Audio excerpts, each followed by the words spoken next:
All right, and good day, everyone, and welcome to today's session of Truly Foundation and A Course in Miracles with your host and guide and teacher and friend, Oliver Blue. Thank you for being here.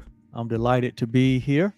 I look forward to these moments that we come together uh, for the sole purpose of mind training, for the sole purpose of being transformed from fear to love by the renewing of our mind. And today we're going to continue with part two of our introduction into the question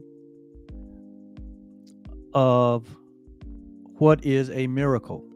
We are starting the beginning of another 10 lessons that will really support this whole idea of us understanding the role of miracles in our life journey.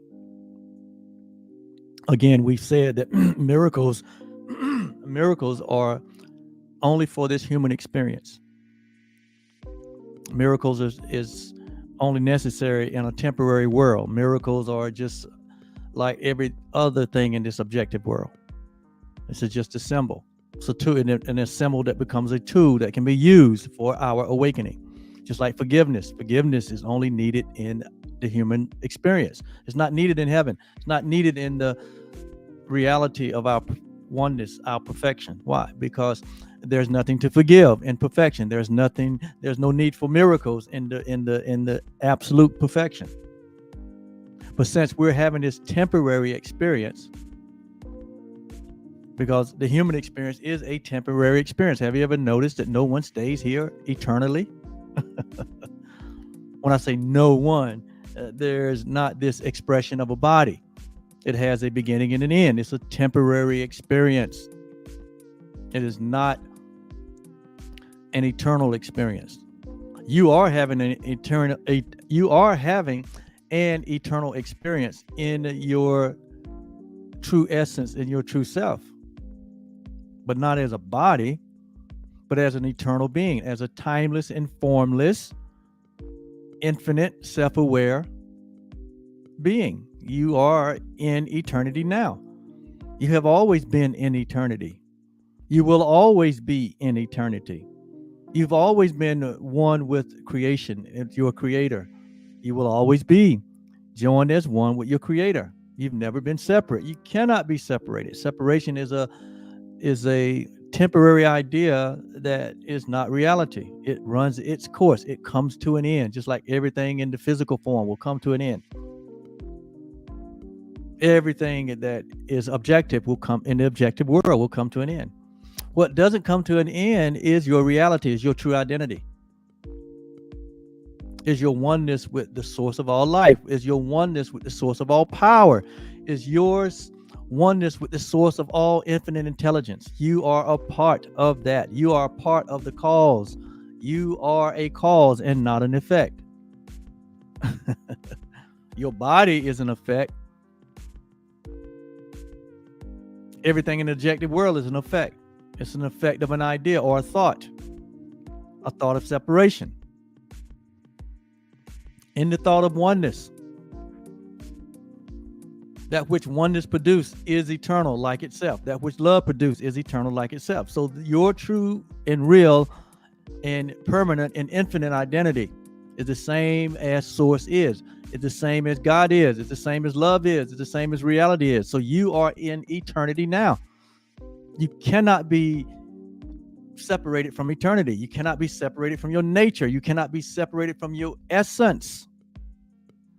You are light and love, and you remain as that. You remain as that. All humanity remain as that. Knowingly or unknowingly, we cannot alter what God created. I'm here to tell you and to tell myself. And so we're going to finish the introduction to this next 10 lessons to talk about what is a miracle?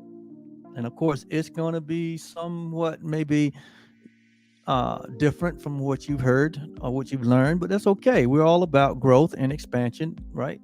Because without growth and expansion, there is no life. Life is about growing, expanding, becoming more aware, becoming more enlightened, becoming more understanding.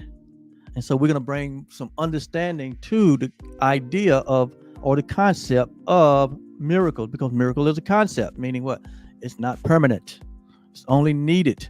It was introduced to humanity as a way for us to find our way back home. It was introduced for us as a way to wake up to the reality of our oneness with our Creator and our oneness with each other. Miracles happen on the horizontal plane. I know we've been taught that miracles come from God. No, miracles do not come from God.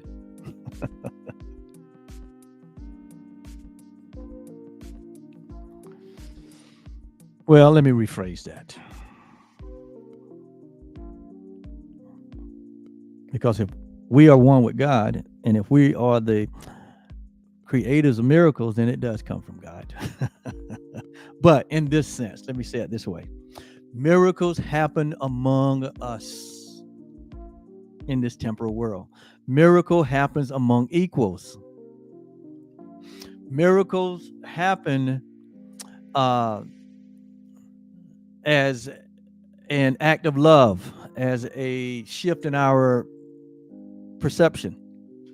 And it happens among us in the human experience. They're not needed in the heavenly place. But since everywhere we are is a heavenly place, I guess we might say this is a heavenly place. And so I'm just kind of playing around here with the idea. But what I'm really trying to get to for us to understand is that a miracle is no more than a correction to a wrong perception. It's no more but a correction to a false idea. It's no more but a correction. There's no need for correction in perfection. So in our purest sense, in God's purest sense, which we and God are one, God and I, we are one, right? There's only one of us. So when we talk from that perspective, then there's no need for miracles. Because that which happens in time and space, that which happens in the objective world, that which happens in our experience doesn't alter reality. Reality remains intact. So it's like a playground. It's like we're playing. We're playing with life. We're having a little fun. We've taken a detour. And having the human experience, the idea of separation, the idea of being divided, individuated, as they say. We're individuals. We're personal with a personal history, separate than everyone else. That's the whole play. That's the whole idea. As though love has been broken into billions and billions of pieces. And it can't be put back together. That's the whole dream-like idea that we experience in the human experience. But then when we wake up, we realize that nothing really occurred. Nothing really happened. There is no separation. All is one. Eternity has not been destroyed. Love is intact.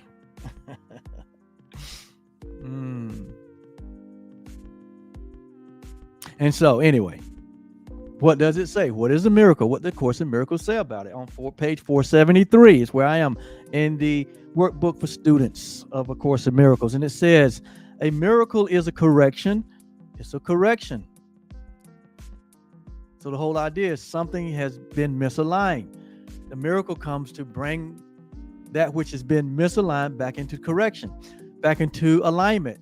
And what has been misaligned in humanity is our thinking, is our believing,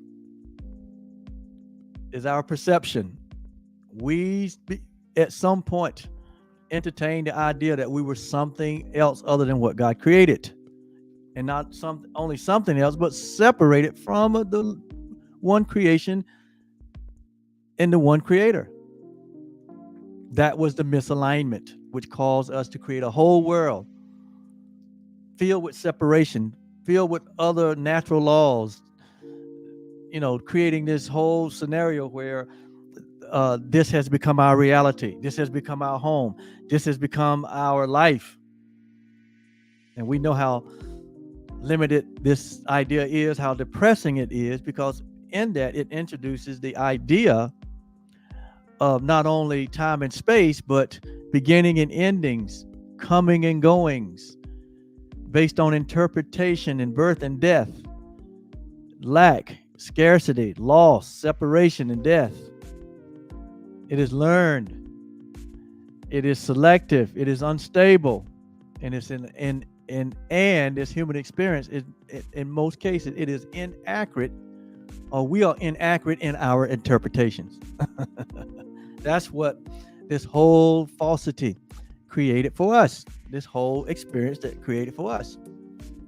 But we've been called by our Creator to wake up from that misperception, to realign ourselves with the truth that is true always, about our true self, our true identity. And so that's what the transformational process is all about. That is what being born again is all about. That is what being renewed in the spirit of our mind is all about. That's what mind training and mind reversal is all about. That is what taking on Christ's vision is all about, where we begin to see through the eyes of reality, through the eyes of truth, to the point that we only see truth everywhere. We learn to look past all falsity. Here it talks about that the miracle is what does that. It is a correction to our perception. And when our perception is corrected, it says we merely look on devastation.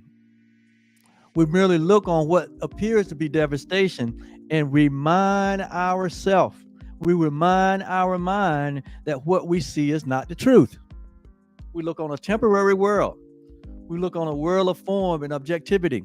We look on a world of bodies, of deaths and births and coming and going. We look on a world of destruction, a world of pain and suffering and sickness and disease and poverty and all the negativity, all the devastating sights and sounds of this world. Once our mind is miraculously corrected by the miracle of perception, by the miracle of Christ's vision, we're able now to look upon that and remind ourselves that what we see is not true. It's not reality. It's not eternal. And we're also able, with this shift in our perception, this correction to our seeing, we're also able to understand that this miraculous, or this miracle, it undoes the error that we've been holding on to. It undoes the error, but it does not attempt to go beyond our perception, because it is, the miracle is only needed in this three-dimensional existence that we seem to be experiencing. It's not needed in heaven. It's not needed in the place of perfection. It's not needed in our reality. And so it says that it does not attempt to go beyond perception, nor to exceed the function of forgiveness. So forgiveness and the miracle are being put on equal planes. They're both what? They are both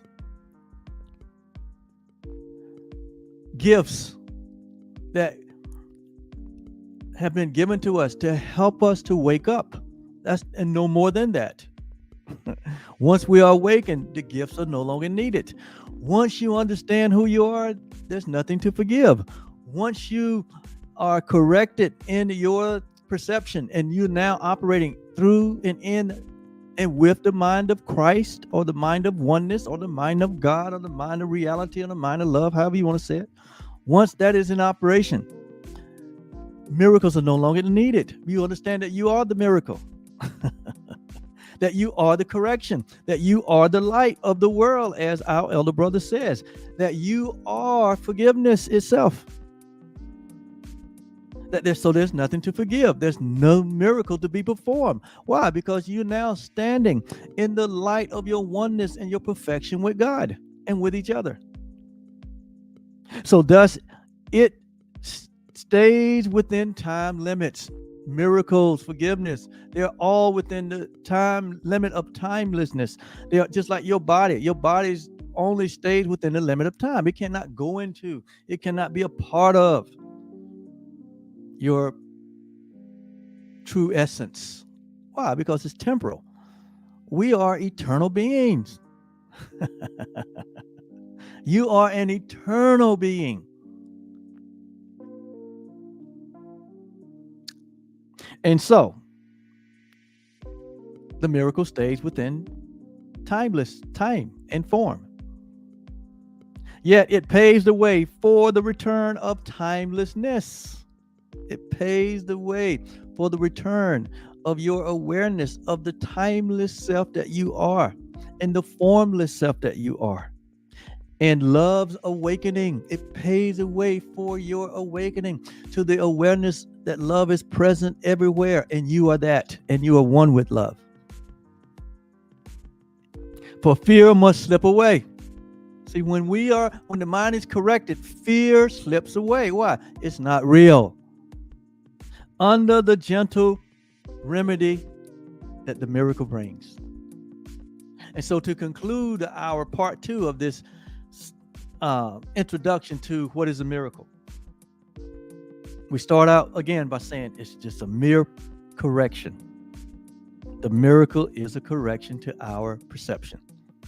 It's a correction to our believing. It's a correction to our miscreations. It's a correction to everything that we thought separation brought. It's a correction to all fear, all doubt, all sin, all guilt.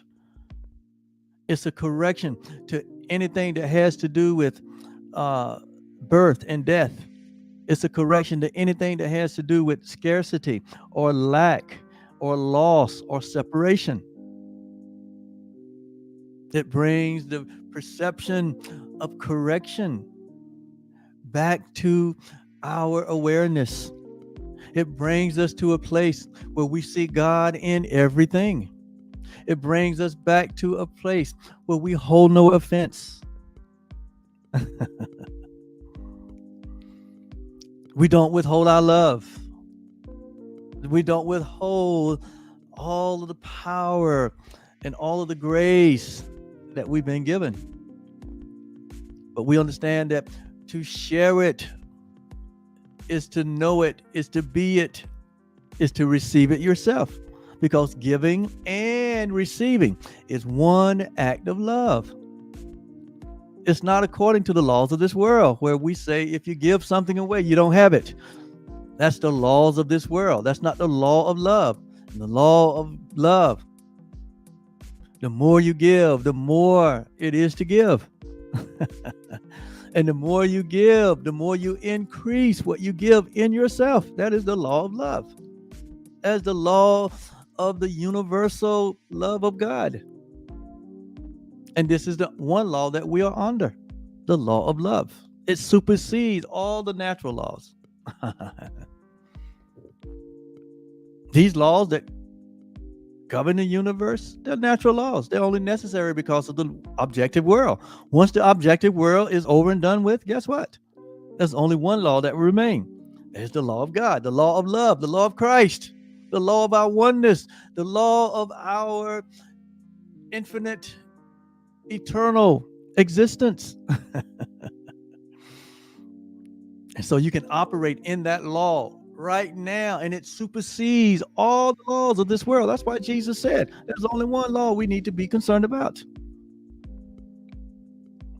And that is the law. That is to love your Creator and His creation. To love the Lord your God with all your heart, mind, soul, and strength. And to love your what? Neighbor. That's God's creation as yourself. That's it. He said that is all of the law. It encompasses all things. It fills and penetrates and permeates this law of love. It fills all the interspaces of the universe. It is what we're made of. It is who we are. We are the love creations of love itself. And we can't alter that. And we can't change that. Thank God. We can only go on a prodigal journey and play and pretend that we're something else. But we really can't change reality. We only hunger and thirst to what? This rediscover reality, to rediscover who we are. That's what your human experience is all about. You're on a journey of rediscovering who you really are. It's like God is playing hide and seek from himself. And you are that self. I remember when I was kids, we used to play this game called 5, 10, 15, 20, 25, 30, 35, 40. Y'all heard this before. 45, 50. And while the one person was counting, everybody else scattered. And then the person that was doing the counting, he had this place. It either was a tree or a bush or something or a pole. And that's where it was called home base. But everybody had left home except for the one person that was counting. 5, 10, 15, 20, 25, 30, 35, 40. Y'all remember that game? 45, 50, 55, 60. And when the person got to 100, everybody was gone. He opened his eyes because when he was counting, he had to close his eyes because he couldn't see where people was going to hide. And then once he opened his eyes, he didn't see anybody. So then the whole goal was he had to go and find somebody. So he had to leave his pole. He had to leave his home. He had to leave his base and go find somebody. And once he found him, he had to run back and touch the pole before that person touched the pole. And if he touched the pole before that person touched the pole, that person become the God, seeking God self person. It was a child's game, but we enjoyed it. We loved playing it. And we always played it at night because you could hide better at night. And this is kind of the story of all of our lives. We have closed our eyes to the truth.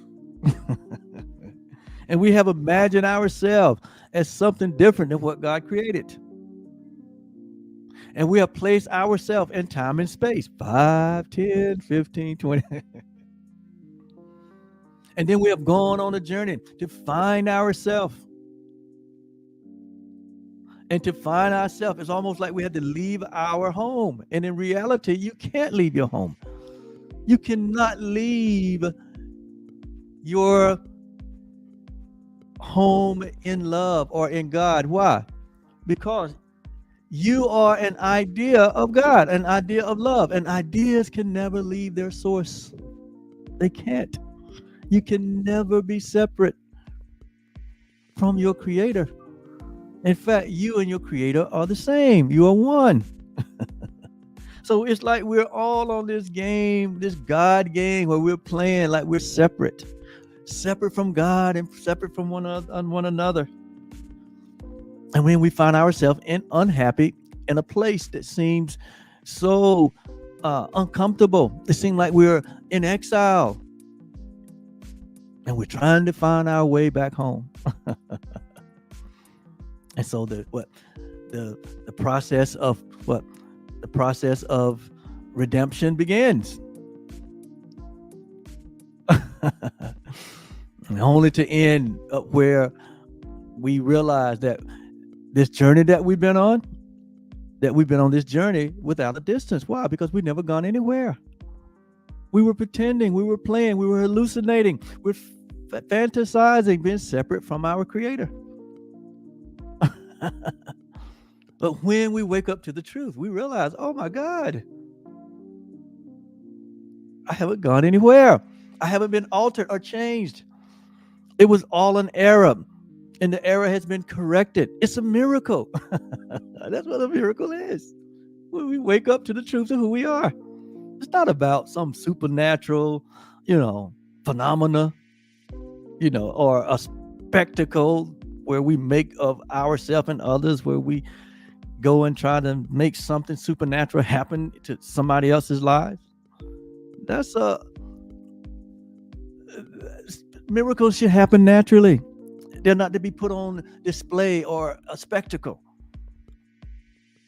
But we run and rush to those activities and events, seeking for something that we already have, seeking to be healed, seeking to be blessed, seeking to be, validated, seeking to be made valuable, important, when we already are that. So we make a spectacle of ourselves. Running, looking for a key that's already in your pocket. That's what it's like. We go off to try to get healed or get blessed, or all these things that we do religiously to try to make ourselves feel good. They're not necessary. The only thing that is necessary is for the mind to be corrected in its thinking, in its perception, so that we can experience ourselves in truth and in reality. That we're not these separated selves, that we're not these finite selves, that we're not these, sick bodies, limited bodies, that fear and all of the things, sin, consciousness, and guilt that wrecks our soulish mind, that plays havoc with us, plays game on us, plays games with us. We can wake up from that foolishness and begin to stand in the joy and the happiness and the fulfillment that is already ours. To know that everything that we could ever desire or require, we already have it. All of creation is ours right now.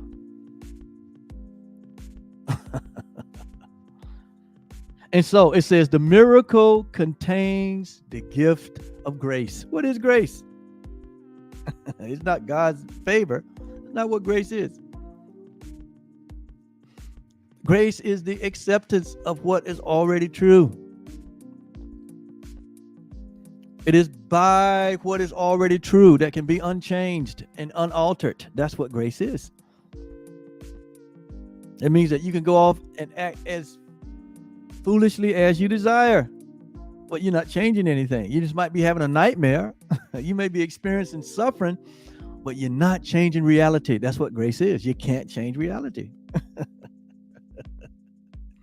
You can't change reality. That's the grace of God, that we cannot undo what God did. That is the grace. And I'm so happy about that. That means that there's something that we can absolutely be certain about, and that is our identity. It's something that we can absolutely be certain about, is that is of our innocence, of our oneness with God in all creation. That is the grace of God. We are a part of something that is fixed. As free as we may seem, we're still operating in a fixed existence. Why? Because in reality, there's only one thing. That is God. God is, and there is nothing else. Therefore, if we exist as an extension of that, that means that what? God is our only reality. The truth is true always. We can take it to the bank. We cannot be destroyed by our ignorance or our foolishness. That's what grace is. So it says, the miracle contains the gift of grace, for it is given and received as one. It is given as one, and it is received as one. Meaning it is given to all. So all there is the grace of God, the grace of love. We are a part of that. And so, and thus, the miracle illustrates The law of truth. The world does not what? The world does not obey. We do not obey in this horizontal world. We do not obey the law of truth. What is the law of truth? God is, and there is nothing else. That's the law of truth. And God can only create like itself. Love is, and there is nothing else. Love can only create like itself. So anything in this objective or subjective world that is not a symbol of love, it is only a creation of a mind that believes that it has separated from love. And so it's not real. It's not eternal. It will eventually what? Be consumed. It will eventually be consumed by the love. Because love is all there is. That's why we say the miracle looks on devastation and remind the mind that what it sees is not real. Why? Only love is real. Only the will of God shall prevail. And so if that be the truth, and when you embrace that as your truth, there's no worries, man. There's nothing to worry about. There's nothing to fear. There's no need to be anxious for nothing. Like what I said, be anxious for nothing. There is no need to fear the past. There's no need to be anxious towards the future. Why? Because love is all there is. And you are that. You are the creation of love. You are the extension of love, not as a body.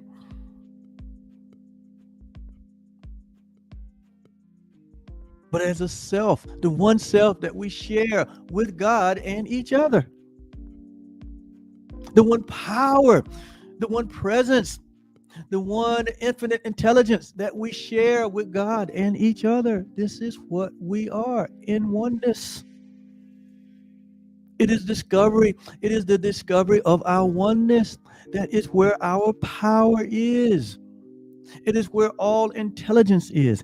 It is where the presence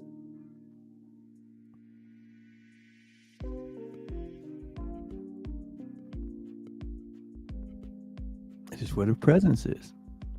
It is where the fullness of joy is and pleasures forevermore in the knowing of our oneness. That was the whole purpose for our elder brother and his life journey and his ministry, to bring us the reality of the fatherhood of God and the brotherhood of man. That was Jesus's ministry. And we took and made a religion out of it. And that was never the intent. The intent was for us to wake up to these realities so that we could become a bright light, or become the aware of the bright light that we are. That just like God is light, and in God there is no darkness, for us to have the direct experience that there is no darkness in us. There is no judgment in us. There is no sin, no guilt in us. There is no separation in us. And when one wakes up to this reality, everything changes. Every single solitary thing changes. That is the miracle. And so it says, a miracle inverts. It inverts perception. See, it is our perception which needs correction. What is our perception? Our perception is it's the filter that we use to understand who we are, where we are, why we are, when we are. It's our perception that we use in a perceptual world. to come to an understanding. And when the perception is inverted, when our perception is in error, when we see ourselves, when we see our creator, and when we see one another, and when we see the world that we find ourselves in through the lens of separation, we are in error. There needs to be a correction, and that correction is called the miracle. And so here it says that the miracle inverts perception, which was upside down before. Our perceiving was what? Upside down.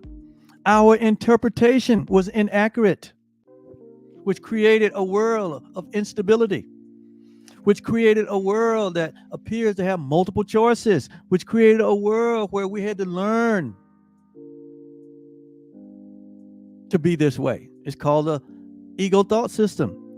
We learn to be egos. We learn to be separate selves. Because what? Our perception was upside down. And so the miracle comes to invert the upside down perception, to put us back right side up. It's called renewing the mind. That's what Jesus meant when he said, let this mind be in you that was also in me, so that you could think correctly, that you don't, so you can think in alignment with your reality. So you won't think that you are separate in God, that you are some inferior to God or to one another or superior to another. He said, but that you will come to understand that you are not robbing or taking anything from God by saying you have equality with him or her or it. Because all there is in love is equality. All there is in love is oneness. There are no degrees. There are no captains. There are no positions. There's only oneness. There's only freedom. And we have so inverted our thinking to that is abnormal to us. Complete freedom is abnormal to us. And we have tried to make imprisonment normal and freedom abnormal. We have tried to make separation and division normal and oneness abnormal. We have tried to make limitation and finite normal, and not understand that there's only the infinite, there's only the eternal. And so it was an upside down orientation that we all have come to experience in this human experience. But we have not changed anything. All this was happening in the mind that believed that it is separate, the mind that believed that it's gone on a journey, the mind that believed that it's in prodigal state, the mind that believed that it is a self unto itself, separate from all other selves, even its creator. So the miracle comes to invert that back to its original state. And thus it ends the strange distortions that were manifest when we invert our perception back to an orientation of oneness. It says it ends all the strange distorted thinking, all of our fears, all of our mischief, all of our anxiety, all of our sense of lack, all of our fear of death, and everything that goes with it, is that once we have been inverted or reverted back to our original state, which is peace and love, back to our original mind, which is the mind of Christ or the mind of oneness. That word Christ means oneness. Once we have come back to our senses, once we have left insanity and had returned to our sane way of thinking,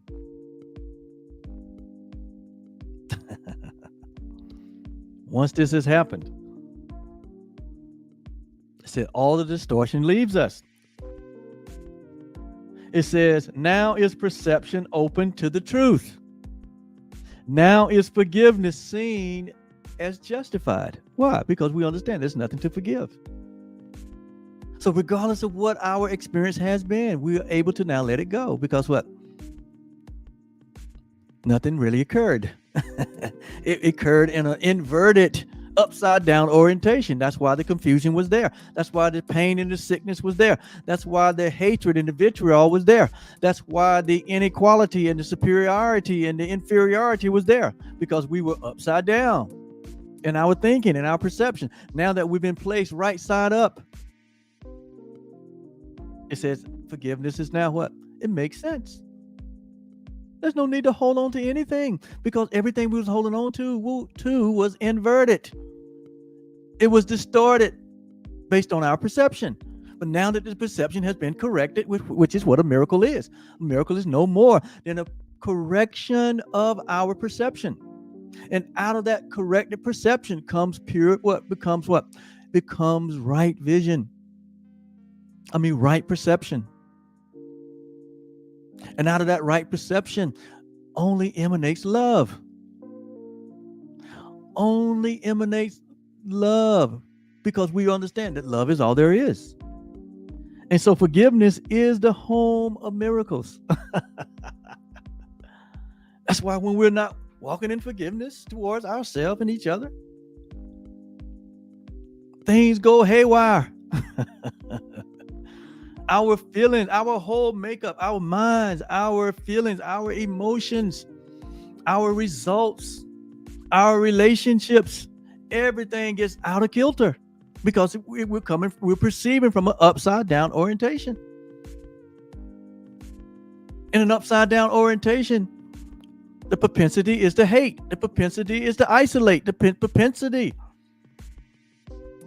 is to disown. The propensity is to go and separate yourself and to judge everything and everyone. The propensity is to feel like you're in a place of uncomfortability, that there is lack, to hold on to the past and to be fearful of the future. No wonder this world is filled with so many people with what they call anxiety syndrome.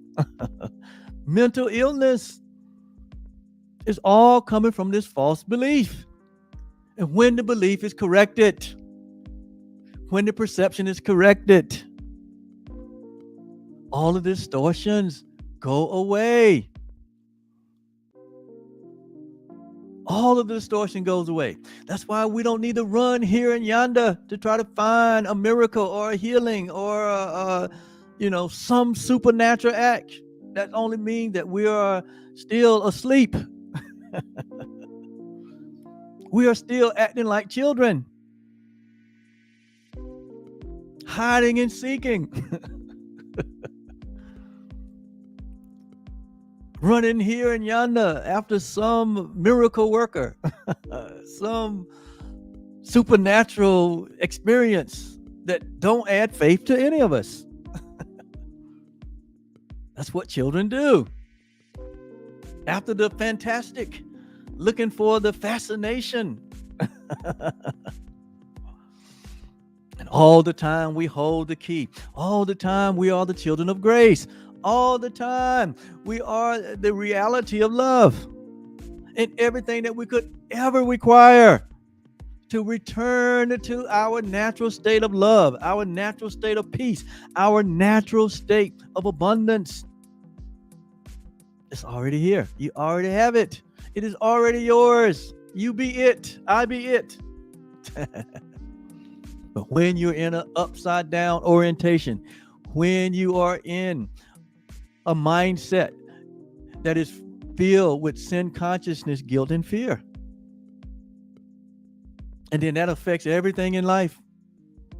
And then we go out and try to fix all this stuff, not realizing that the cause is our thinking, our projection of a mind that believes that it is separate from its creator and separate from creation. And here comes the miracle. Here comes the revelation. Here comes the understanding. that all minds are one mind, that all life is one life, that all of creation is one creation. And then we begin to see through this oneness, and in the seeing through the oneness is all distortion done away with. We indeed become then the light of the world. We become the what? The miracle workers. We become the real healers because we have healed ourselves. There are so many healers that have gone out into the world that are unhealed. And people are running to and far to try to find the right healer when they don't know themselves that they are the healed, that they are the life that they are looking for.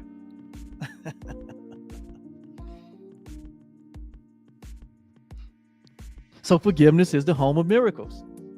The eyes of Christ deliver them to all they who look upon in mercy and in love. Perception stands corrected in his sight, and what was meant to curse has come to bless. Each lily of forgiveness that we offer it to all the world. The silent miracle of love. When you wake up, you offer the lily of forgiveness to the entire world. You let the whole world go free. You no longer hold it in contempt. You no longer hold it responsible for your past. But you let the world go free. You let all humanity go free. You let everything in your past go free. You're able now to even look on devastation, like it says here, and remind yourself that what you see is false, because now you know the truth. So it's the truth, like Jesus said, that will set you free. The truth that you know, the truth of the reality of who you are, that's what sets you free. Not the government, not your religion, not money in the bank or possessions, not anything that you or man can make up sets you free. The only thing that could ever set you free to be who you are is the knowing of yourself. And the knowing of yourself comes through through the truth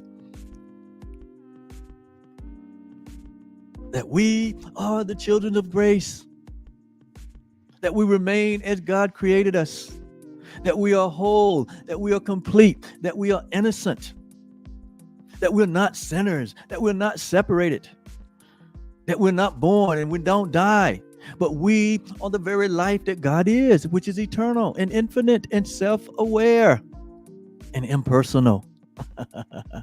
Yes, we have experienced a personal history, but that's not who we are. We are impersonal beings, just like our Father. We are self-aware beings, just like God, who is aware of what? Everything. And we are part of that awareness. We are a part of that consciousness of complete, all-encompassing awareness. And so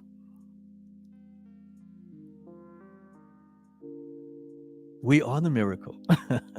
You are a miracle. And so now you can live in a world of perception.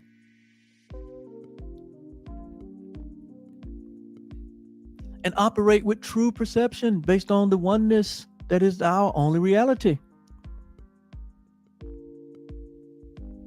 It says each lily of forgiveness offers the world the silent miracle of love, and each is laid before the word of God upon the universal altar of our Creator and all of his creation or her creation in the light of perfect purity and endless joy. Why? Because that is what we are. Perfect purity and endless joy. Paul's, or David, I might say, said it this way in Psalms, that it is in the presence, in this pure presence that we are. It is in the knowing of ourselves. It's in this grand awareness, this great enlightenment that we've come to discover who we are as one with God. It's the same as God. He said it is in this that there is fullness of joy and pleasures. Well, how pleasures? Endless pleasures? He said, pleasures forevermore. This is where your joy and your fulfillment and your peace lies, in the knowing of yourself. The knowing of the oneness that we all share with one another.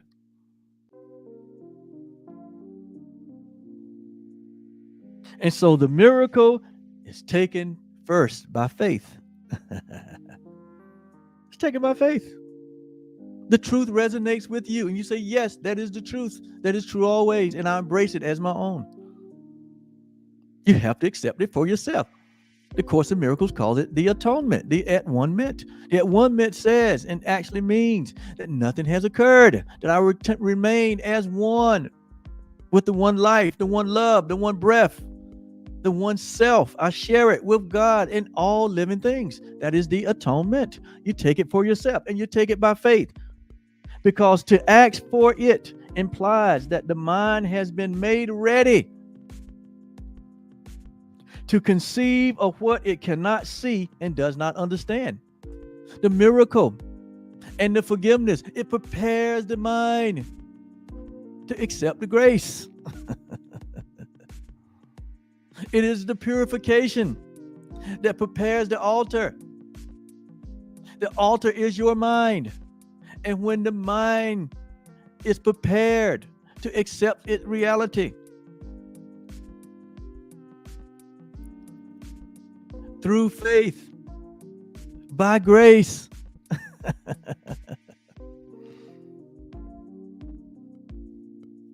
miracle has occurred. Forgiveness becomes the path to love. It says, yet faith will bring its witnesses to show that what it rested on is really there. We want the witnesses first. God said, no, you need to understand. You need to accept first, and the witness will come. That is the law of love. We don't need to see anything. We know something. We know what is already there. We don't need the witnesses. We don't need the outer witnesses. We know without a doubt who we are, where we stand, that there is nothing missing and nothing broken, that we are a part of the universal oneness that we all share.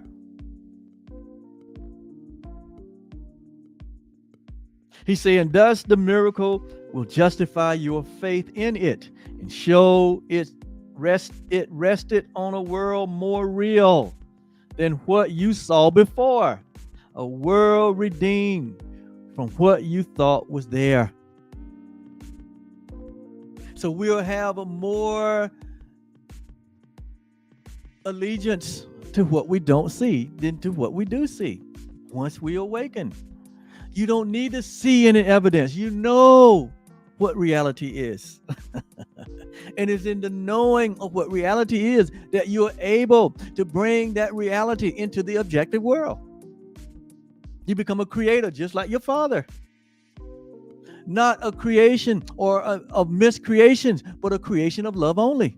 That means your life will become the symbol of love. The fruits in your life will be love only. There will be no more hatred, no more fear, no more doubt, no more separation, no more inequality, no more prejudice. You won't be holding these ideas, these man-made ideas of separation that you have held against yourself and other people and other races and other genders. All the judgments that you've held, that has only held you in a place of fear, you'll be able to let them go. You'll be able to release them. You will be able to forgive them. That is the miracle. And so miracles begin to fall like drops of healing rain from heaven. That's what it seems like. The miracles now begin to fall from heaven. They're not, and where is the heaven? The heaven is you. Onto a dry and dusty world. Your life become miraculous because you realize that you are the bringer of salvation, that you are the light of the world, that you are the creation of God.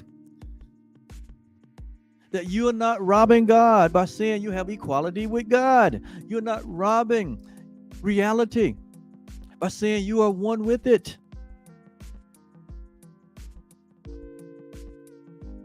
But it comes like drops of rain from heaven on a dry and a thirsty world where starved and thirsty creatures come to die. That was your old perception. That we are in this world and we come here to die. That was your old perception. It wasn't true. It was based on fear and the belief in separation. And now here you are, the awakened one. And you are now like drops of healing rain from heaven everywhere you go and with everyone you meet. You teach only love. You demonstrate only love because this is who you are.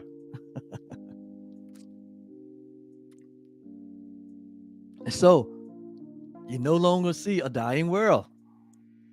You're able to look past the devastation in the world and remind your mind of what you see is not the truth.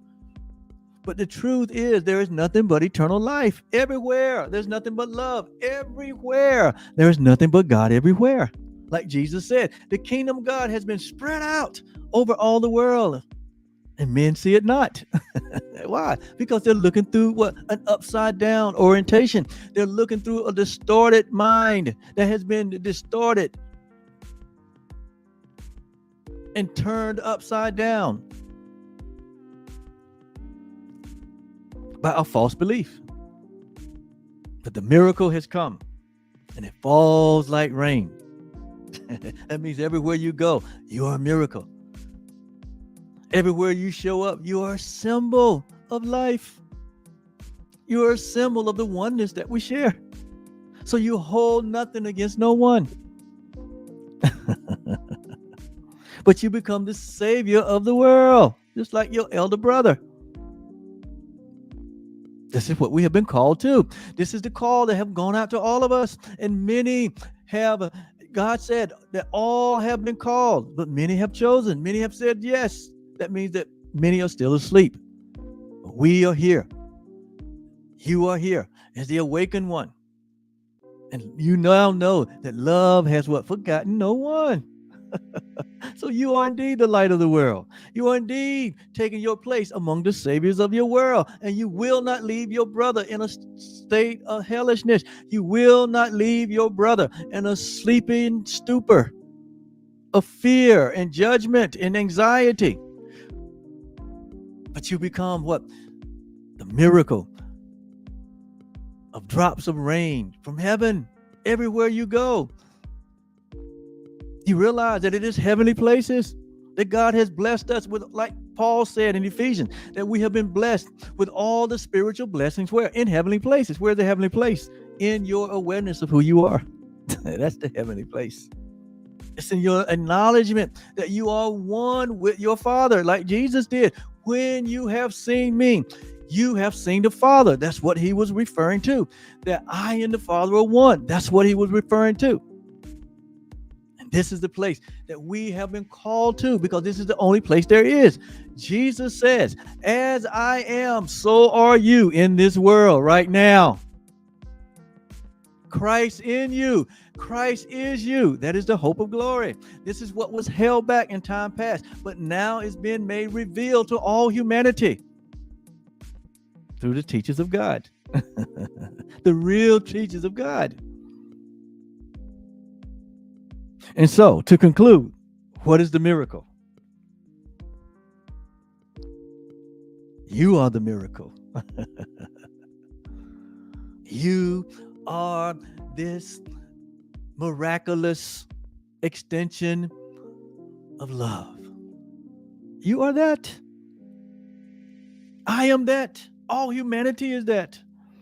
It's just that all humanity don't know yet. But they will, because God guarantees in his plan of salvation that eventually all of us will come home. All of us will wake up to the truth. Every single solitary person that ever appeared. Not as the many, but as the one. Why? Because there's only one of us. And that's God. God himself is going to wake up from his own hide and seek.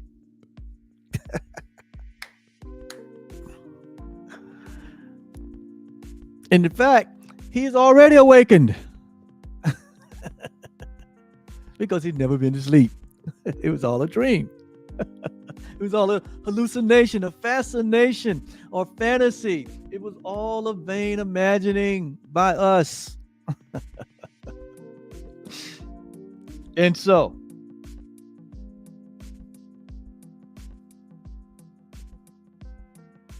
we are like rain to the dry and dusty world.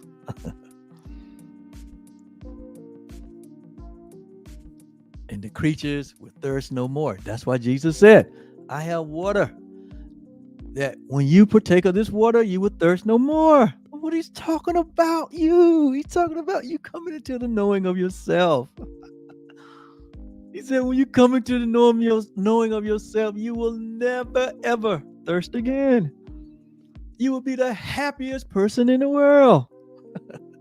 No matter what you decide to do and who you decide to do it with and where and when, you will be the light. You will be the energy. You will be the vibration of love everywhere you go, regardless of what you're doing or who you're being. Right where you are.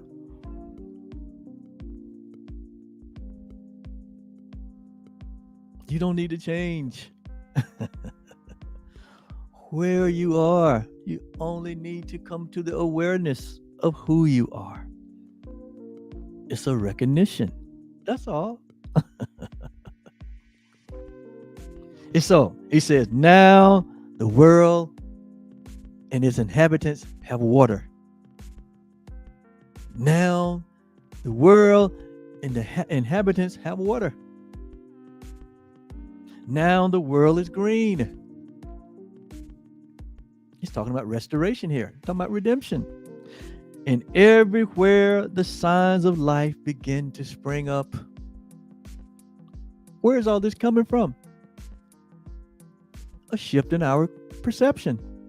That's what the correction is. Now we see clearly now. We can see clearly now. It's not that the rain is gone. We see clearly now because we are the rain. We can see clearly now. And so everything is turning green. And it says, and everywhere the signs of life spring up. That's what he meant when he says what? The pure in heart shall see God in everything. To show that what is born can never die. That we are eternal. We can never die. What was created, what God created, can never be extinguished, can never die. So the fear of death is totally eliminated in your life because you can never die. So there's no need to fear death. There's no need to fear anything. Jesus proved to us that we have eternal life now. That death is not real. Now faith is. You are that faith. You are the evidence. You are the sign and the wonder that life is eternal, that you are infinite.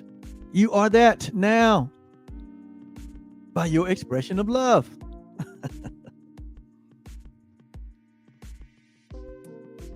And all this happens to show that what is born can never die.